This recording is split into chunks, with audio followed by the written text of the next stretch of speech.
ইসলামী bank news top 10।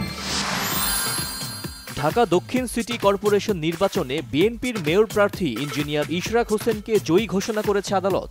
10 দিনের মধ্যে প্রজ্ঞাপন জারির জন্য সরকারকে নির্দেশ।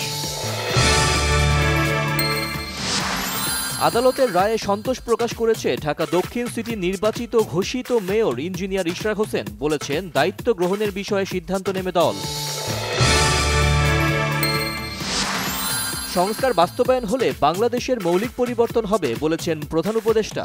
রোহিঙ্গা প্রত্যাবাসনে এশিয়ার নেতাদের এগিয়ে আসার আহ্বান। প্রিয়জনের সাথে ঈদ উদযাপনে রাজধানী ছাড়ছে মানুষ। টার্মিনালগুলোতে চাপ, গাড়ি ছাড়ার সময় নিয়ে ভোগান্তি। ঈদের ছুটিকে ঘিরে অনাকাঙ্ক্ষিত যে কোনো ঘটনা এড়াতে কঠোর অবস্থানে থাকবে আইনশৃঙ্খলা বাহিনী, জানিয়েছেন স্বরাষ্ট্র সচিব নাসিমুল গনি।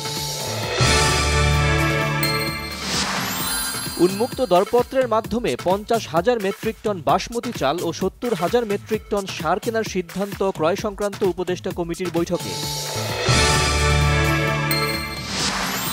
ম্যাজিস্ট্রেট, র্যাব, সাংবাদিক ও ছাত্র প্রতিনিধি সেজেই রাজধানীর ধানমন্ডিতে স্বর্ণ ব্যবসায়ীর বাসায় ডাকাতির পরিকল্পনা করা হয়, জানিয়েছেন রমনা জোনের ডিসি।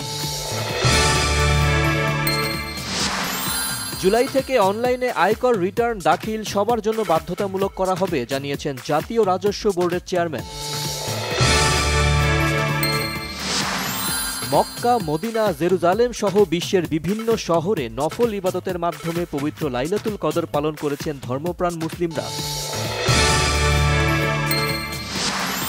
ডিফেন্ডিং চ্যাম্পিয়ন রিয়াল মাদ্রিদকে পয়েন্টের ব্যবধানে পেছনে ফেলে স্প্যানিশ লা লিগায় শীর্ষে থাকার চ্যালেঞ্জ আজ বার্সেলোনার, প্রতিপক্ষ ওসাসুনা।